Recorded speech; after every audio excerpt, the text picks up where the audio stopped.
Jai Guru, everyone. Jai Guru. Jai Guru. And welcome to another episode of Autobiography of a Yogi, line by line. We are on chapter 13, we're carrying on, and this is the 7th part. And we're all here today, and we're dressed all in blue. It wasn't planned, but here we are. Are we all feeling ready to dive in? Krishna's with us. Yes. 100%. Not Good. planned by us, but definitely preordained. Yeah. and all different shades of blue. Indeed. Yeah.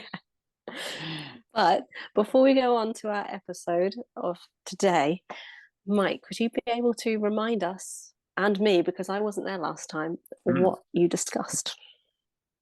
Yeah, we talked about part 6 of chapter 13, where Mukunda, after walking endlessly through paddy fields, finally found Ram Gopal Mazumdar, and they were talking and going into his modest but very interesting little hamlet where they were having a long meditation, I think 4 hours, and then they talked about they had a dinner, and then they talked about Mukunda inquired if he could have cosmic consciousness from Ram Gopal, and Ram Gopal told him there was this comparison with the light bulb that we also know from other readings. And he also said your guru will give that to you. So he told him that Sri Yukteswar will be the one who will give him cosmic consciousness. And I think this conversation will continue in this episode. Yes, because we start off this part of the chapter, and it starts from, "You are asking illumination from me." The yogi continued musingly. So whoever is listening, you can read along from there. And this part of the chapter, I find, just shows a lot of humility from Ram Gopal. You know, he doesn't have any air of egotism about him when he speaks of his meditative efforts, and he refers to himself as inconsiderable as I am, and with the little meditation I have done. And he goes on to say that he wonders if he's succeeded in pleasing God, and, you know, at the final reckoning, what worth he would find in God's eyes, which is quite a good introspection question. Yeah, Priyank. It's shocking to think that he considers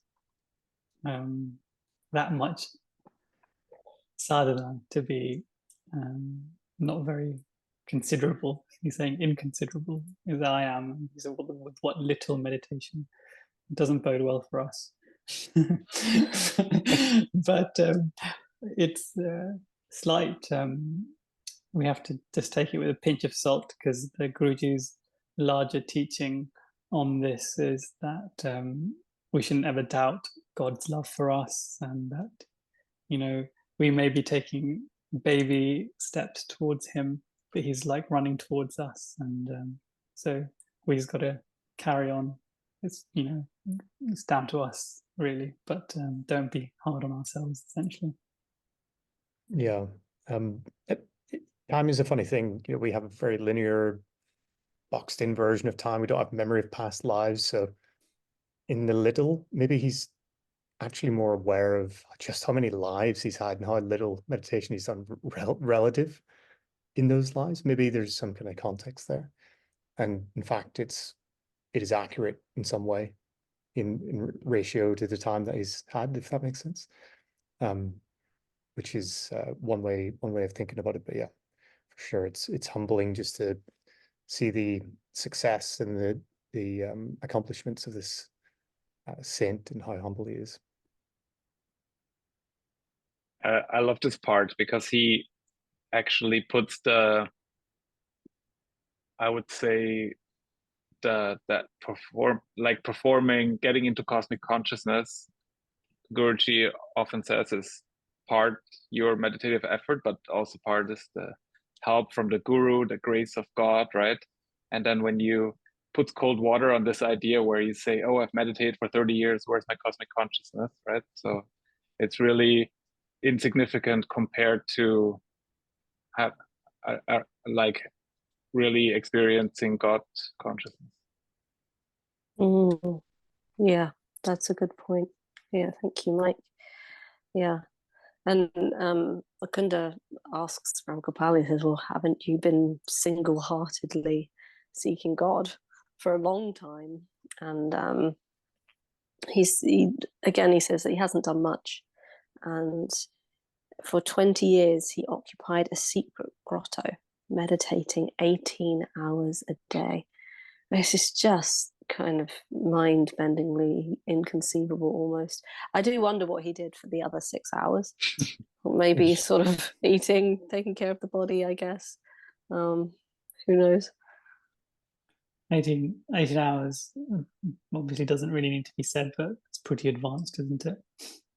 But he as Lauren said, what was he doing for the other 6? But he can't have had much time to go, shopping or like going in the valley of the Himalayas to find herbs and mushrooms and other things that they eat, these Himalayan yogis, or like getting wood for the fire. Or I think at that point, at your level of advancedness, those kind of gross things are kind of taken, or the need for them is taken away from you. I remember I was reading just recently The Apprentice to Himalayan Master, and he was saying that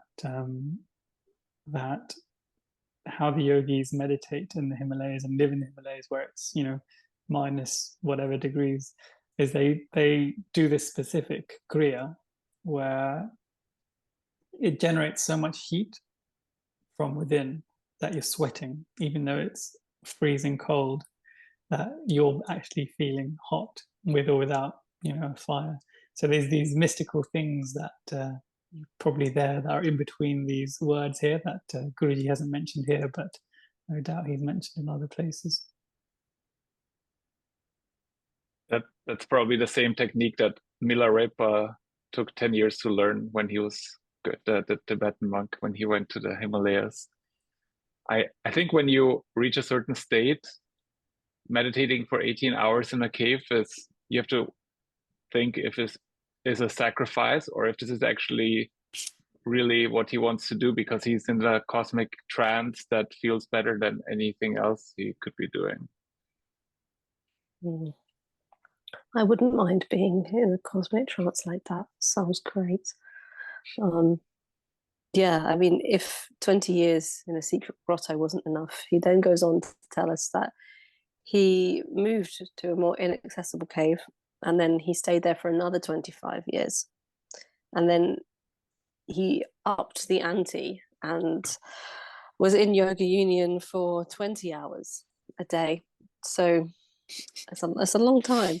I did wonder at first why the move, but I also wondered perhaps, people would come and see him, or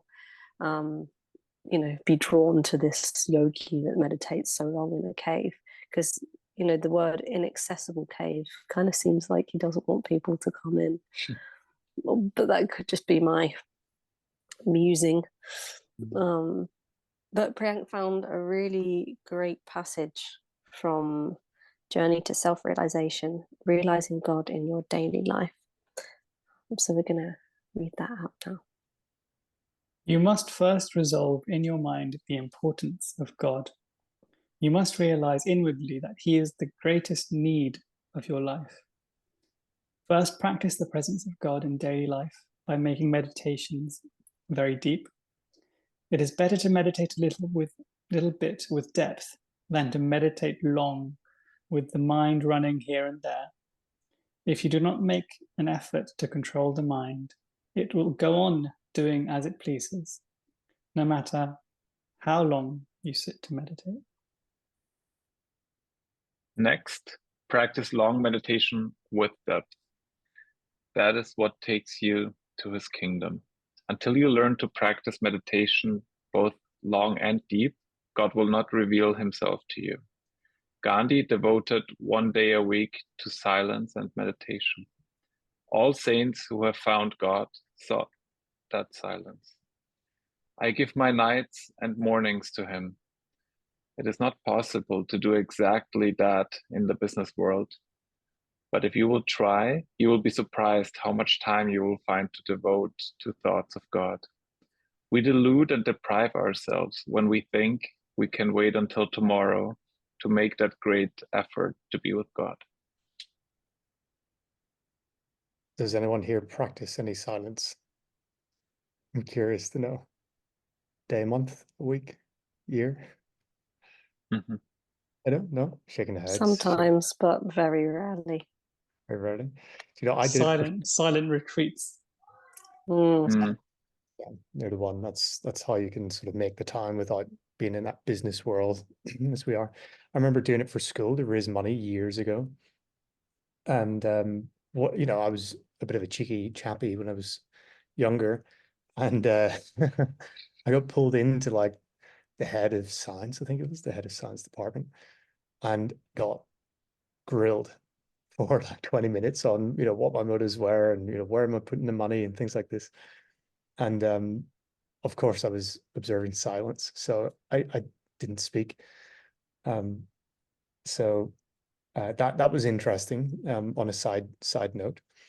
And it sort of taught me that it was actually really difficult not to speak at times, like when you go out into the world, right, as a kid. But one observation I had was just how much we talk and how necessary and unnecessary it is. You know, just how when you sit and observe everybody talking, it's more compulsive than conscious. At the temples, they often have those one-day silent retreats. Go to those sometimes, and it's actually interesting how you can be with other devotees and still not speak, but it's just fine. You know, everyone is sitting there, everyone is enjoying the peaceful vibrations, but there's not really, because the theme is silence, there's not really the need to articulate really anything. So oftentimes when you think about it, talking is not always necessary when it's being done. Yeah, it's true. I actually, sorry, just to add, there's a lesson, I think it's lesson 13 in the new lessons that you can go to. Oh no, sorry, forgive me. It's in the little booklet of a spiritual marriage, and it's excerpts of, you know, Guruji's talks and things of that nature, and the monks reflecting on it. And in there, it was saying how has been observed that married couples don't necessarily have a lot of conversation from week to week, and the spiritual way would be that you should conversate and should go to the effort to communicate, almost over communicate to your partner until you get to the point of intuition. And then once the intuition takes over, then it's much more of a spiritual marriage, because you're, you know, a look or a glance or anticipation where, you know, the partner really knows truly your needs and, you know, how to take care of you, things like this. Like Guruji was very much on top of that in terms of communication within partnerships, that it does become very intuitive and less is said over the years. So it's curious, you know, if you meet people from past lives, maybe you already have that baked into each other, so you can kind of sit in silence with each other without the necessity of talking too much as well. It's quite cool to think about. Yeah, very interesting. Especially over speaking, and then getting to the point of intuitive understanding. Then the social norm is if there's silence in a social setting, it's like you don't get along, and such a misnomer, isn't it?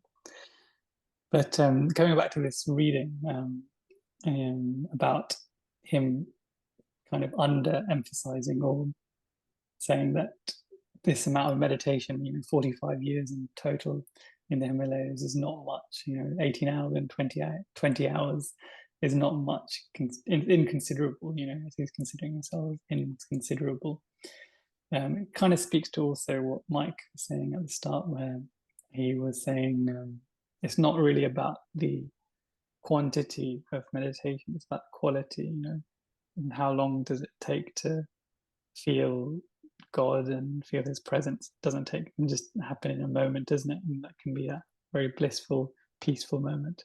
And, you know, if that comes after 18 hours or 1 hour, the result, I'm sure, is equally important. So it's comforting for us that, because he could have, Ram Gopal Mazumdar could have said, yes, 18 hours is needed if you're very serious about the spiritual path. 18 hours is needed.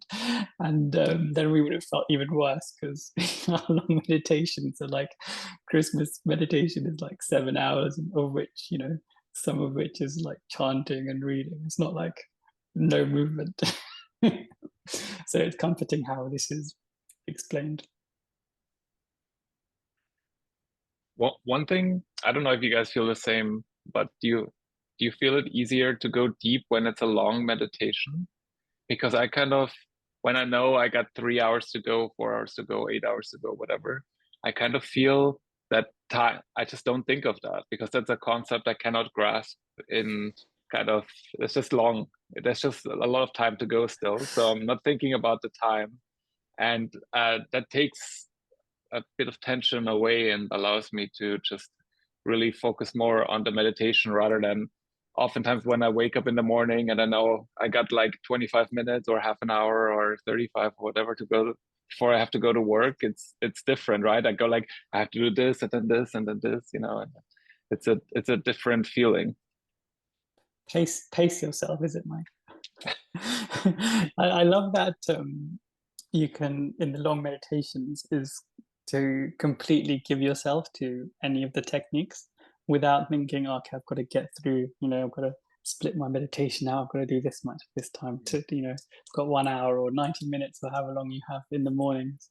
But to really just to be with Hongs or be with Om or just be with the Kriyas, like you can do in long meditations, you can do they allow us permission, if you're doing long meditations, to do 108 kriyas in a row. So that's, you know, that's going to take you well over an hour, you know, an hour, if not more, most of us. So it's just wonderful that you can just completely be with a practice and not have to worry about time, because it kind of really deepens that practice in a way. But I also find at the same time that our techniques are so powerful that even if it's a short meditation, like sometimes my 45-minute, 1 hour meditations are as deep as my 3 hour ones, or, you know, the whole day ones, which is a really, it's a mind-boggling thing, isn't it? How can it be? But sometimes it is. Each meditation is different. It just goes to show it doesn't really, like the time doesn't equal the depth, right? So yeah, I guess if you're going in with all the fervor of your heart for 45 minutes, that's going to be a lot more deep than, as Guruji says, sitting for ages and your mind's going here and there. But yeah, but Ram Gopal, he's definitely in a league of his own, isn't he, with all these other meditations and stuff. What advice would the three of you give to people that are daunted by, like myself, I was as well, by an all-day meditation or a weekend retreat of infinite meditation? I mean, what the monks always say is that you can leave after an hour, you can leave after 2 hours. So you don't have to stay the whole time. And I don't know, having done many of those long meditations, I must say that once you're in this space, you don't want to leave. You kind of reach a kind of place where you feel good, and I never feel like, oh, get me out of here, right? It's really, I mean, it's challenging to focus for this long amount of time, but I do feel like everything in life, you go step by step, and you can go and say, I'll commit to doing 1 hour, and then after 1 hour you will probably feel, oh, I should maybe do another one and another one, and then so go from there. Yeah, you don't start out life running. You crawl and you walk and then you run. So if you start with whatever task you can manage, that's way, way more important to think about than this 18 hours or 24 hours or whatever it might be. And generally advice, if people, because I would say what we do in SRF, and to that many people find that daunting as well. And it's certainly not this, 18 hours of not moving, as you said, Priyank, yourself. And ultimately, it just comes down to what works for you, as an individual. Is it more the chanting? And that's an amazing way of getting into it. That's not necessarily sitting and meditating. Or is it maybe visuals or, audios or music, sounds? So that advice I usually give to people. Don't worry about the long sort of sits. It's just get into it, get started. I find it interesting that you said I think the analogy is we don't just run. We first learn to crawl and walk walk a bit faster and jog and sprint. I remember for the longest, probably for how long? Let me think. Probably for the first 5 to 10 years, I couldn't do long meditations. I remember the Tuesday meditation service was like, it was a traumatic experience. People skip it. Yeah, people skip trauma. It was trauma. But then, like, I did persevere. And I think Guruji and Mike alluded to this, is he points out that when you have like one small piece of coal that's burning, it'll die out very quickly. But in a mass of other coal that's also burning, it will stay. The whole group will stay together. And I certainly find that has helped, because then just one, I think it was like a intuitive experience that I had, that it just literally overnight. I mean, Chris, you used the analogy of crawling and walking and then being able to sprint. I was able to sprint overnight. There's something just clicked. And then I was like, as Mike said, you forget about the time element. And I was so grateful for just that switch, because up till then it was such a painful experience to meditate for such a long time. Like I used to really, for example, enjoy doing the practices, but then the Guruji tells us we have to then absorb, interiorize after the practices and sit in the stillness. And that stillness we need to extend longer and longer and longer. And I was just, for the longest time, I was just not able to do that. But then just overnight, it was just a crazy experience. So persevere is my advice. Hopefully that same thing will happen to you with Guruji's grace. Wow, such good advice. Thank you all. I don't feel that I can really give any advice, because I'm yet to do an all-day meditation. So I've got that to look forward to. Although I am going on a silent retreat next month, which I'm very excited about. I think excited is not really the right word, but I'm really looking forward to it.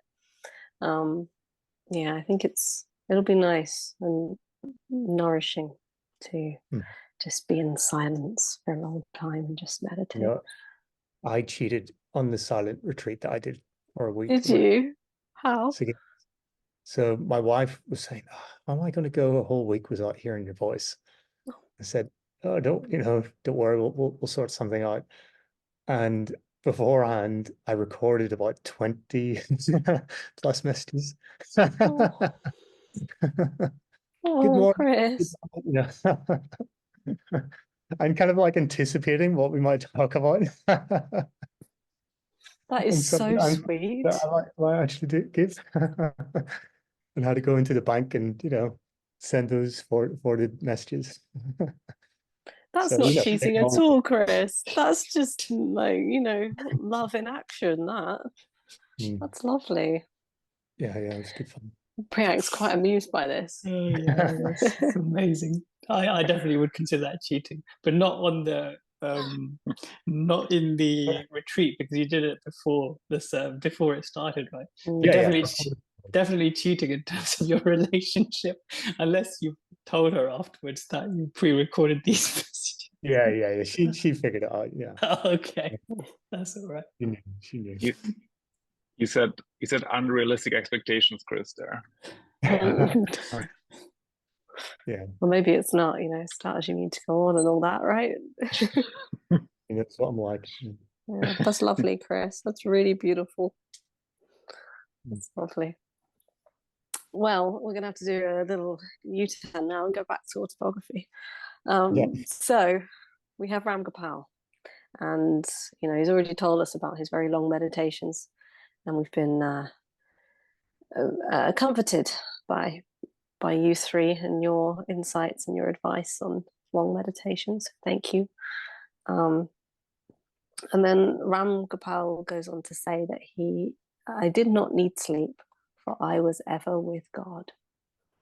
And it really introduces this idea and this reality of relying on God alone. And that, the famous Bible quote, comes to mind, man did not live by bread alone.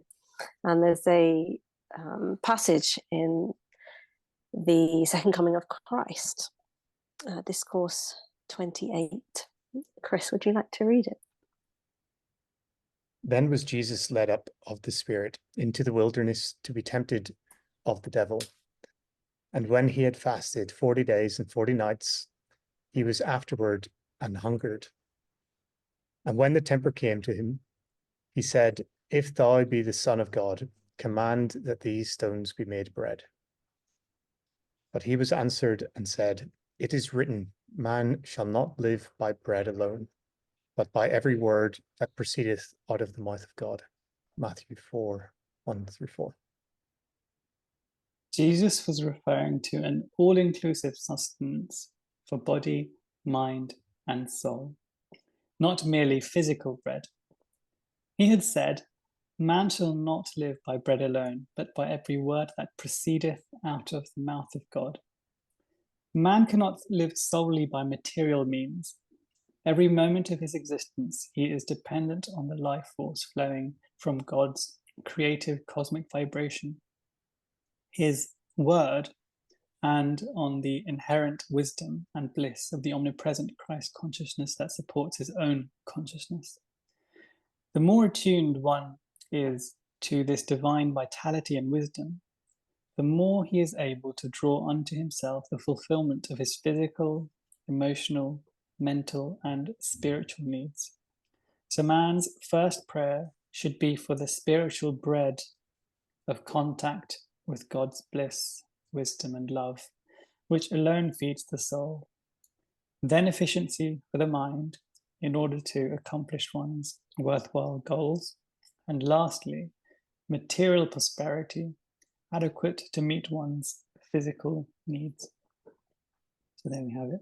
If we absorb the word of God, our need for sleep will be drastically reduced, if not lessened to zero, as it was for Ram Gopal Mazumdar and also Lahiri Mahashaya and the other great ones, of course. Such a really great piece of writing by Guruji, isn't it? Just really tells us all that we need to know. Well, yeah. And Ram Gopal goes on to explain further. He said that his body was more rested by the complete calmness of superconsciousness than it could have been by the imperfect peace of the ordinary subconscious state. And this is a really, I think, important for us because, we're told to meditate twice a day. And often that means just before bedtime. And your mind at that point plays tricks on you because it says things like, oh, you need sleep. This meditation isn't very fruitful. You're not going very deep. You're going to be very tired. Tomorrow morning's meditation won't be very great if you don't sleep now. All these very logical things, right? For mostly what we've been used to for most of our lives. But here he says, Ram Gopal Mazumdar says that my body was more rested by the complete calmness of super consciousness than it could have been by the imperfect peace of the ordinary subconscious state, i.e. sleep. So we should really tackle our musings at that point, because we should say to ourselves, like, 1 minute in this really deep meditative state can mean an hour of deep sleep, right? And it can be that much more rejuvenating and invigorating and and obviously fruitful in terms of your spiritual search. So even if you're tired, you shouldn't listen to your Especially. you shouldn't listen to all the logical reasonings of your mind to stop you from meditating. I feel that the same logic as with the long meditations is also when you're tired, that once you sit down, you might end up meditating longer than you thought. You convince yourself, I'll sit down and meditate for 5 minutes, and then in the end, you will maybe finish a full meditation. Happened to me often. Because once you sit down, there's no reason really to go, and it feels good. So, but I think the mind it wants you to not even start. I feel like that's like the big hurdle.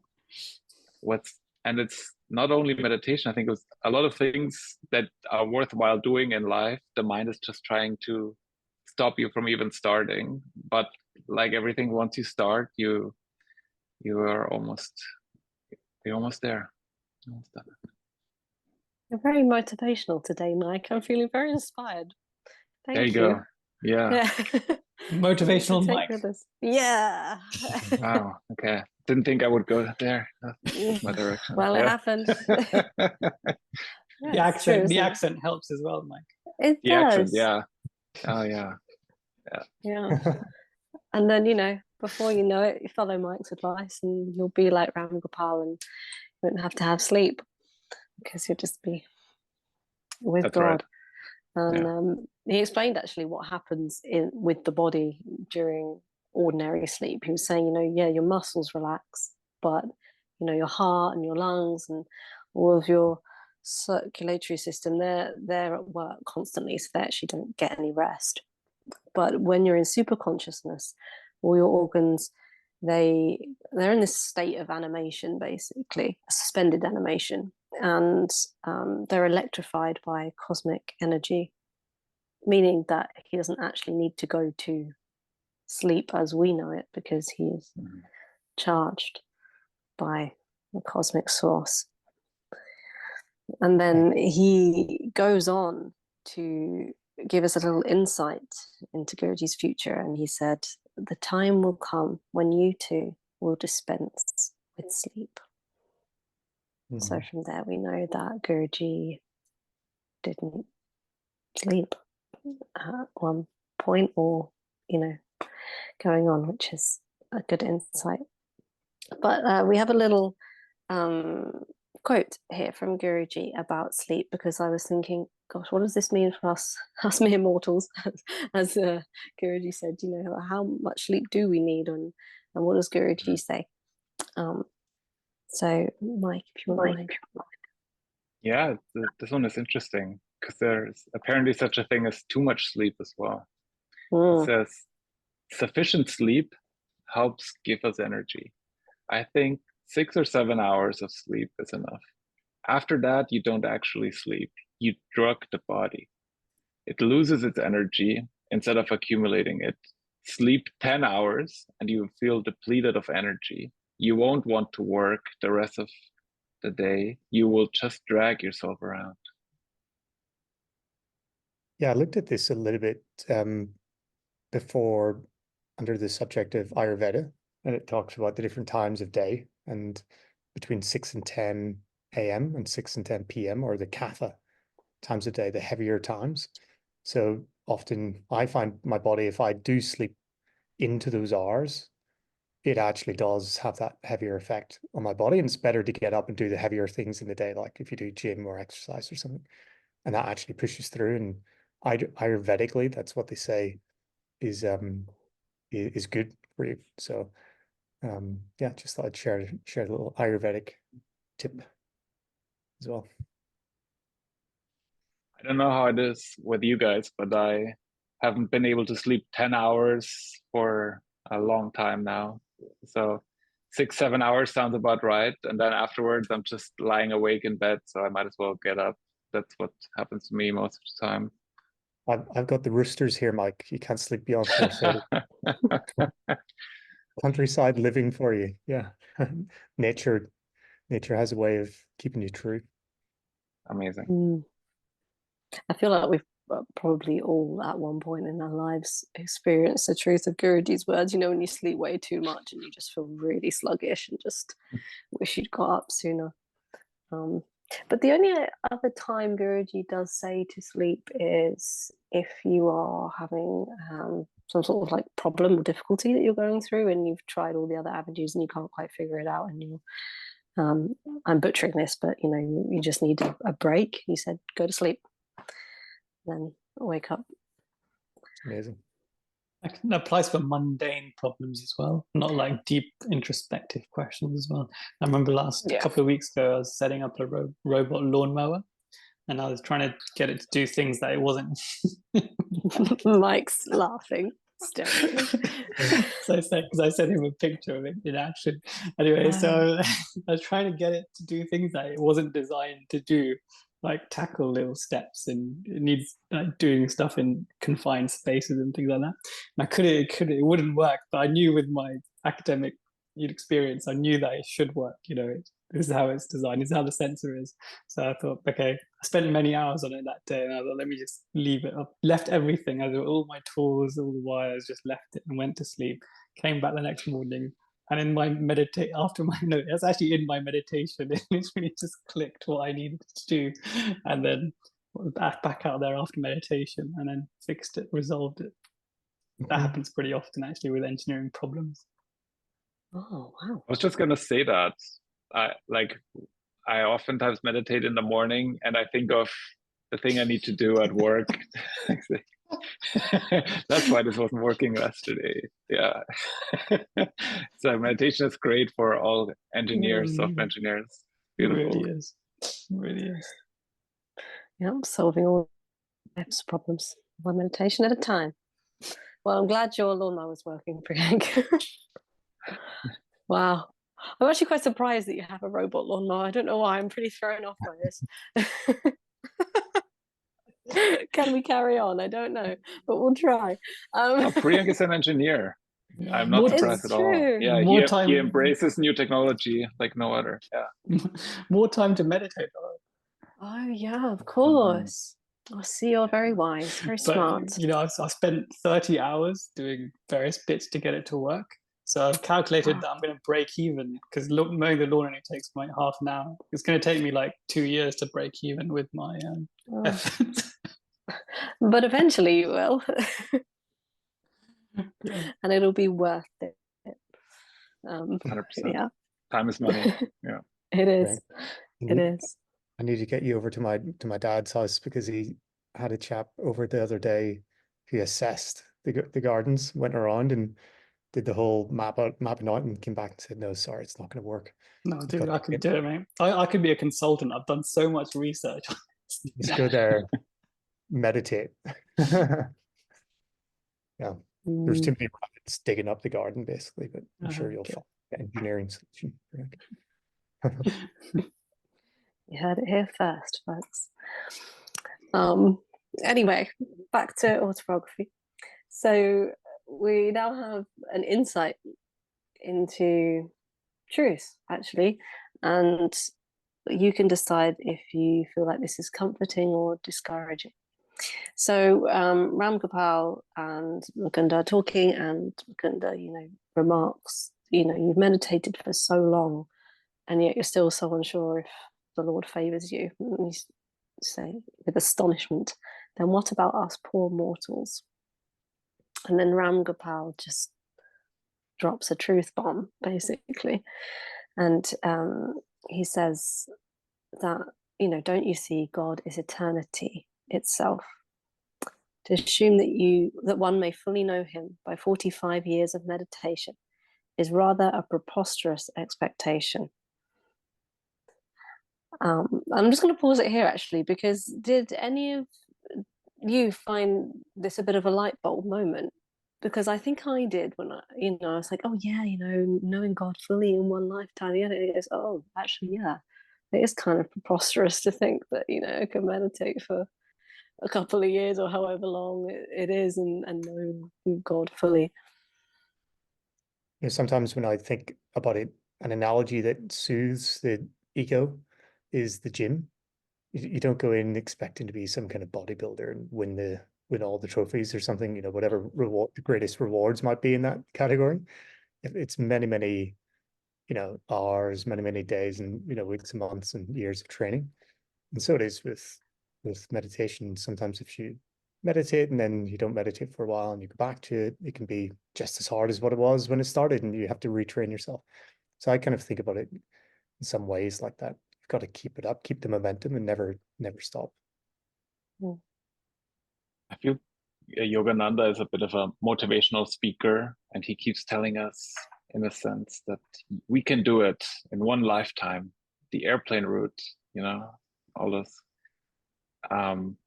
encouragements, and then this is not an encouragement. This is like the opposite. So that's why it kind of, when I read it, it threw me off. But I think in the next sentence, Guruji catches it again and reins it in a little bit. Although I do wonder if there's something in the word fully know him, because we can know him in one lifetime, but to fully know him as he is. High bar, yeah. Yeah,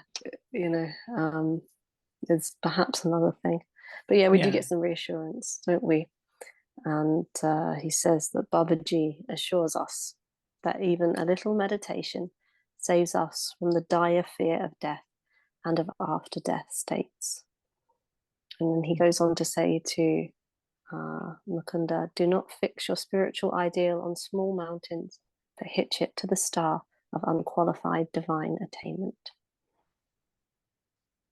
Yeah, I really like what you said about we can know him, because I think we underestimate our how much we know of him. Yeah, because Guruji describes God as bliss, or God is peace. That's results from meditation, or joy that we get, or divine love. All these are like different faces of God, and if we've experienced any of those things to whatever minutiae, then we've experienced some of God, right? But maybe we not have. We probably haven't experienced the whole side, the whole image, or the whole 3D shape, which is God. Which is interesting, because Guruji is going to describe in the next episode how he experienced the linga, and how he experiences its unlimitedness as well, which is quite nice.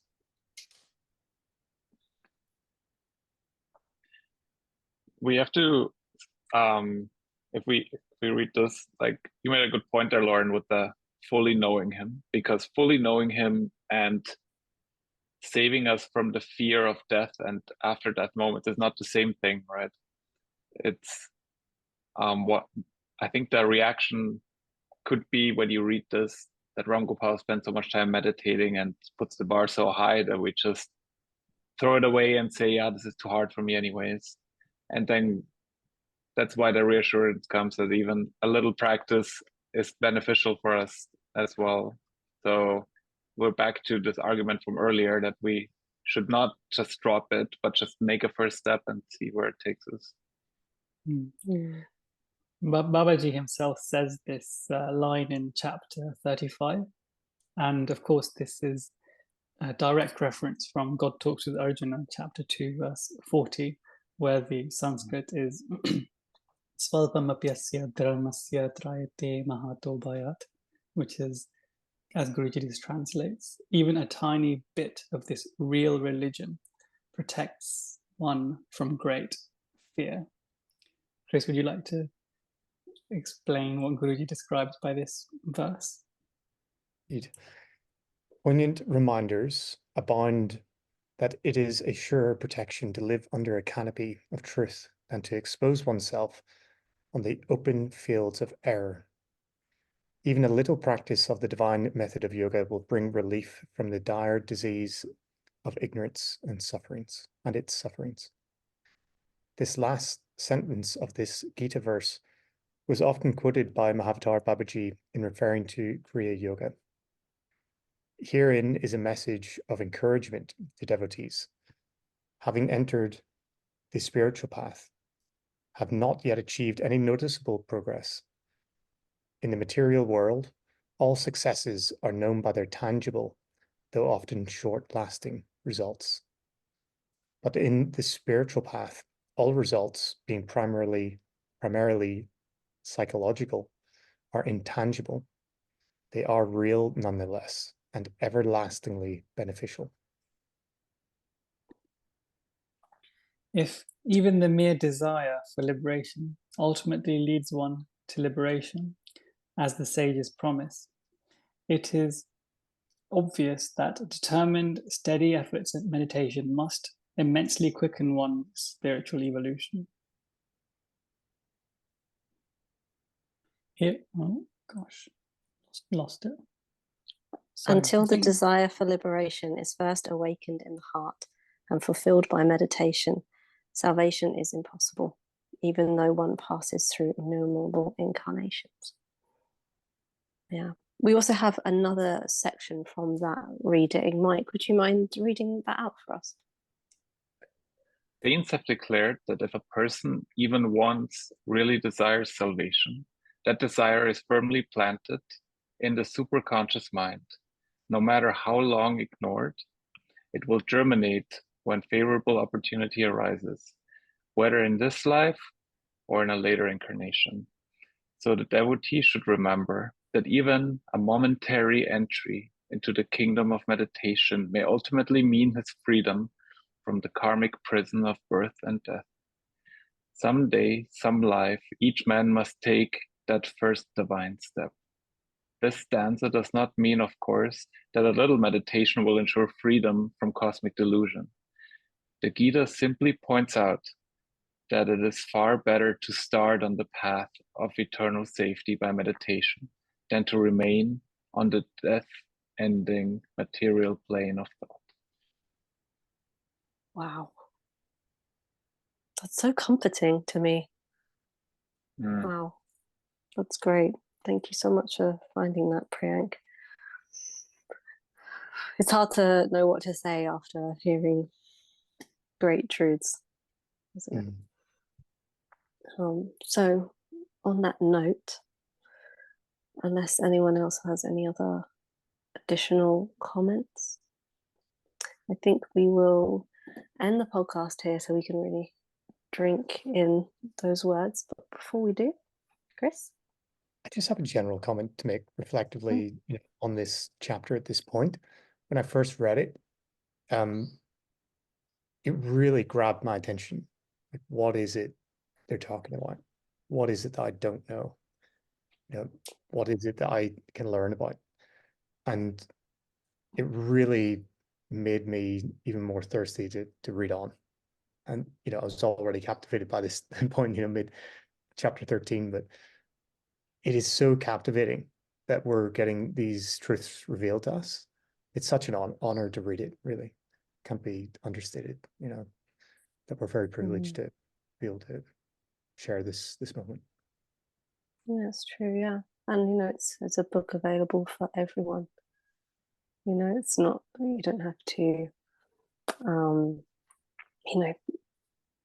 be a lesson student or anything like that. You can have access to these eternal truths by reading Autobiography, which, is such a blessing, isn't it? But we have more to look forward to in this chapter. So, Priyank, would you like to tell us what are we going to be reading next? Yes, now we'll cover the last section of this chapter, where Guruji has to really leave Lahiri leave Ram Gopal Mazumdar, but he treats Guruji to a mystical experience, which we'll talk about. And Guruji also himself has some mystical experiences, and which is independent of that, about seeing the light, and we'll discuss that.